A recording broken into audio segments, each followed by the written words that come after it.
Değerli dinleyenler, geçen bir iki ayda Güneydəki milli hərəkata mənsub təşkilatların fəaliyyətləri və problemlərini danışdık. Bugünkü programımızın qonağı tarixçi alim və Ankara Üniversitetinin müəllimi Nəsib Nəsibli ilə əsasən İran-Azərbaycanındakı türklərin nə dərəcədə təşkilatlandığını və Güneyin müasir tarixində təşkilatçılıqda ardıcıllıq məsələsini müzakirə edəcəyik. Nəsib bəy, önce siz Azerbaycan Respublikası'nın İran'daki sabit səfiri de olubsunuz. Yani ayrıca da bu araştırıbsınız, orada gedən indi həm elə mədəni hərəkəti, həm elə azdan çoxdan siyasi hərəkəti. Öncəliklə Güney Azərbaycan, İran Azərbaycanında Türklərin siyasi olarak təşkilatlanması bugüne baxsaq necədir? Belə bir şey var mı? Təşkilatlanıblar. Ümumi baxışınız necədir sizin? Güney Azerbaycan Türklüğü bu kifayət qədər təşkilatlana bilib mi, bilməyib mi? Bu həqiqətən də çox güncəl, aktual bir mövzu. Çünki nəzərə alsaq ki, baxın, Güney Azerbaycan'da yerləşdiyi bu bölgə bir qaynar qazana bənzəyir. Və yaxın gələcəkdə bu yakın doğu dediğimiz bu bölgenin sərhədlərinin yeniden cızılması meselesi gündemdedir. Bunu mütəxəssislər də deyir, siyasetçiler de deyir. Her bir analitikten bu söhbət, bu eşidirik. Və məncə çox doğru deyilir. İndi biz bu böhranlı vəziyyətlərə bir millət olarak hazırıq mı, ya yenə də əvvəlki dövrlərdə olduğu kimi az bir zamanda tələm-tələsik təşkilatlanma zərurəti qarşısında mı qalacaq? Mən vaxtımızı da nəzərə alsaq, sözümün lap əvvəlindən demək istəyirəm ki, bizim milli təşkilatlanma səviyyəmiz arzu olunan dərəcədə deyil. Və bu böhranlı vəziyyətlərə hazırlanmaq lazımdır. Bu heç bir bəhanə götürməyən bir məsələ. Deyə bilərsiniz ki, bəs İranda elə bir vəziyyət yoxdur. Deyək ki, xaricdən bizim dəstəyimiz yoxdur. Odur, budur. Bunların hamısı bəhanədir. Millət, milli iradə bu problemlərin hamısını həll eləməyə qadirdir. Əgər o iradə varsa. Yəni, o gələcəyinlə bağlı aydın bir fikir varsa, bunu mütləq bu problemləri həll edə bilər. Totalitar bir rejimdir. Əlbəttə ki, biz bilirik ki, İrandakı rejim totalitar bir rejimdir. Orada normal siyasi təşkilatlanma, yəni Avropada olduğu, digər yerlərdə olduğu kimi onunla müqayisə yanında çox çətindir. Hətta Kuzey Azərbaycanla müqayisə eləsək çox çətindir. Amma burada bir həqiqət var. Həqiqət də budur ki, milli təşkilatları heç kəs bir başqa bir dövlət ya rejim bağışlamır. Və bu özünə yol açmalıdır. 1906-cı ildə yaranmış ilk bizim milli təşkilatımız Difai Təşkilatı, Difai Partiyası bəyəm Çarlıq Rusiyasının icazəsindən mi yaranmışdı? Ya deyək ki, başqa bir dövlətin o yardımınla mı yaranmışdı? Yox, ondan yaranmamışdı. Ya deyək ki, başqa bir misallar da getirə bilərik. Qonşu xalqlardan da misallar getirə bilərik. Yəni, əgər dərk olunmuş bir, yəni millət səviyyəsinin dərk olunmuş bir ehtiyac varsa, o mütləq özünə yol tapacaq. Və təəssüflər olsun, bir daha təkrar olaraq deyirəm, bu bizim milli təşkilatlanma səviyyəmiz bu indiki dövrün ehtiyaclarına cavab vermir. Əlbəttə, burada bizim fədakar 10 minlərlə milli fəallarımız var. Deyək ki, zindanda olan bizim insanlarımız var. Onun haqqını da yeməyək. Xaricdə fəaliyyət göstərən qruplar var, özünün partiya elanı eləmiş təşkilatlar var. Onların da haqlarını yeməyək. Amma bir daha tekrar olarak demek istəyirəm ki, bu yaşadığımız dövrün ihtiyaçlarına cevap veren, çekili ve milleti arkasınca apara bilecek bir partiye ihtiyaç var. Ben adeten bu misalı çəkirəm Ərzə bəy. Bu sözümü de deyim, keçək digər məsəllərə. Baxın, 79-cu ilin sonu, 80-ci illərin əvvəllərində şərti olaraq əlbəttə ki, Xalq-ı Müsəlman ya da şəriətmədarı hərəkatı dediyimiz hərəkat zamanı kütləvilik vardı, enerji vardı, yetişmiş bir ideoloji siyasi təşkilatın olmaması neticesinde 3-4 milyonluq bir hərəkat aniden coştu ve aniden de söndü. Bu bizim için en yakın geçmişimizin çok acı tecrübelerinden biridir. Çok ciddi şekilde biz bunu analiz edip uygun da neticeler çıkartmalıyız. Nəsib bəy, siz işarə elədiniz, dediniz sizin də mövqeyiniz bəlli oldu. Bundan öncəki proqramlarımızda da əslində bir hərəkatdan söhbət olunur. Siz də dediniz, 10 minlər fəallar var. Amma bu hərəkatı təmsil edən təşkilat yoxdur. Yəni bu hərəkatın tamamını təmsil edə bilmirlər. Elə biz o zaman biraz da bu hərəkatı danışaq. Yəni və hərəkatın içində o təşkilatları. İndi bu hərəkat ya bu siyasi təşkilatlar nə qədər, nə dərəcədə bunlar müasir tarixdəki İran Azərbaycanının, Güney Azərbaycanının ya hələ elə İranı nəzərdə alsaq, bütün o bölgələrdə yaşayan türklərin müasir tarixdəki təşkilatçılığının nə qədər davamıdırlar?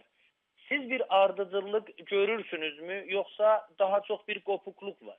Milli hərəkatla bağlı eğer bir söhbət ediriksə, ümumiyyətlə milli hərəkatın və millətçiliyin bir bütövləşdirici bir hərəkat olduğunu deməliyik. Orada sağda, solda, radikalda, yumuşaq da, yəni yumuşaq o liberal mənasında, layiq da, hətta dinçi belə təmsil oluna bilər və olmalıdır. Çünki millət tək deyək ki, bizim kimi düşünən qrupun ya bir qrupun düşündüğü kimi düşünebilmez.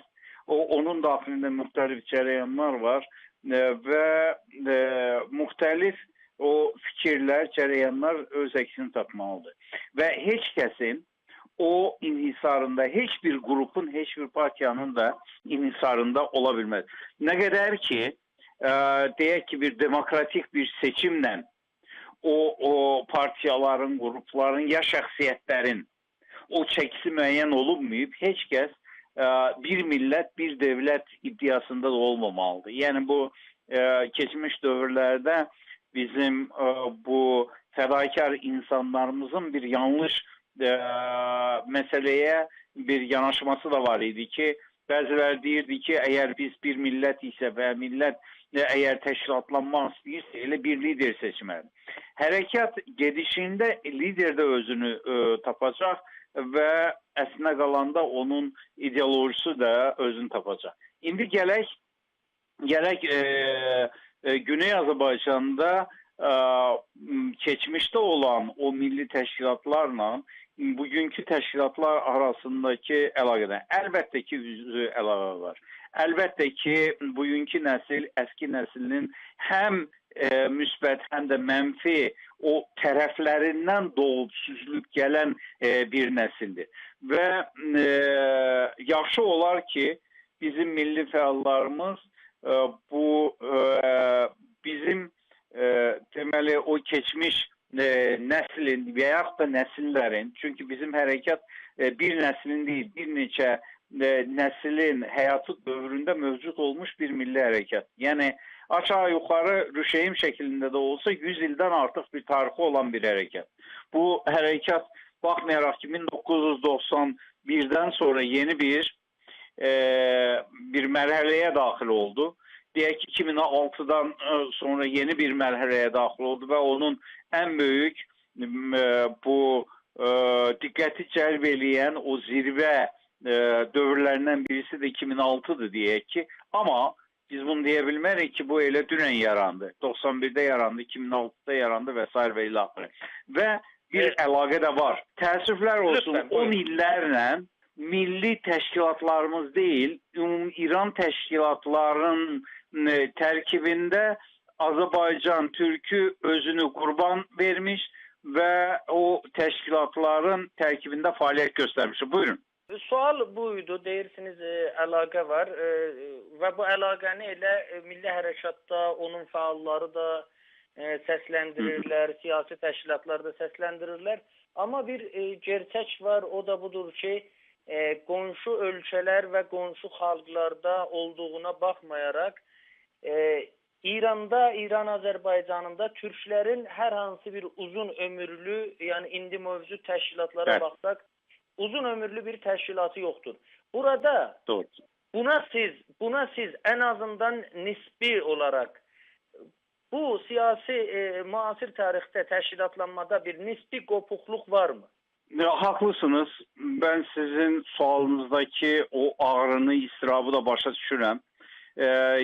Ondan yenə də məcburuq. Yəni zamanımız çox məhduddur və çox dərinə də gedə bilmirik. Amma bir misal deyim. İran Demokrat Partiyasının yerli təşkilatı yarandı. Azərbaycan Demokrat Firqəsi. Xiyabani'nin deməli o liderliyi ilə. Bu nə dərəcədə milli partidir? Nə dərəcədə bu məsələləri biz artıq üstündən 100 il, təxminən 100 il keçəndən sonra çox ciddi şəkildə analiz etməliyik və onun daha çox o mənfi tərəflərini. Çünki uğursuz oldu. Uğursuzsa deməli burada nəsə də bir səhvlər olmuşdu. Doğru adımlar atılmamıştı ki bu kadar uğursuzluğa getirsin. Ya deyək ki başka bir mərhələdə. Ve bunlar çok ciddi şekilde analiz olunmalıdır ve onlardan ibrət dərsi alınmalıdır. Kopukluk mənasında bilirsiniz bu o istiraflardan, o aldanmaların istiraflarından daha doğrusu deyək ki, Ümumiran təşkilatlarından qopmalar oldu. Və yaxın dönəmin, son 50-60 ilin Ümumiran təşkilatları, fədailəri vardı, mücahidlərdi, deyək ki, sol təşkilatlardı, firqədi, tudədi, o birisidir, bu birisidir və bu Azərbaycan Türkü anladı ki, bundan bizə bir dərdimizə əlac olmayacaq. Tudəsi də belə oldu, deyək ki, fədaisi də digərləri də belə oldu. Və onlardan qopmalar başladı. Birinci onlardan qopdular. Və çox doğru elədilər, qopdular. Amma sizin də çox doğru olaraq vurguladığınız kimi qonşu xalqların, erməniləri götürək 1890, hətta ondan əvvəl Qınçaq Partiyası filan yarım və bugün də mövcuddur. Deyək ki, bu İran Kürdistanı Demokrat Partiyası, Kumeladır, filandır, zəifləyib, neyniyib, amma bir ardıcıllıq var. Nəsillər dəyişir, amma o partiyalar öz yolundan davam. Çünki, niyə? Bu əsas ideolojiya deyil. Əsas onun sosial o tərəfi deyil. Dediyim əsas milli tərəf. Sosial tərəf dəyişə bilər. Bir zamanlar Müsavat Partiyası 1911-ci ildə qurulmuş Müsavat Partiyası Mərkəz Sol Partiyasıydı. Sonra Mərkəz Sağ Partiyasına çevrildi. O ola bilər. Əsas önəmli olan həqiqətən o milli xəttin dəyişməz olmasıdır.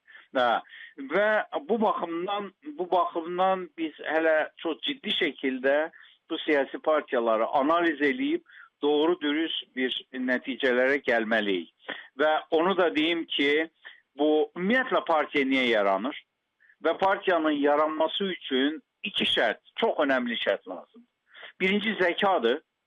Bu zəka da milli ziyalıları, milli aydınların milli hərəkata gətirdiyi bir işdir. Yəni onlardan birinci növbədə bu fədakarlıq gözlənilir. Deyək ki, Zərdabi kimi, Həsən bəy Zərdabi kimi bir ziyalı əgər məsələni anlayıb qoya bilirsə, ortaya qoya bilirsə, o zaman məsələnin yarısı həll olur. Amma hamısı həll olmur. Onun yanında bir para məsələsi də var. Yəni pulu mu məsələsi var. Bu pulu kim qoymalıdır? Bu da milli ziyalıların bu təşəbbüslərini dəstəkləyən milli burjuazi olmalı. Milli burjuaziya əgər o milli ideyanı dəstəkləmirsə, o zaman bizim hərəkatımız irəliyə gedə bilməz.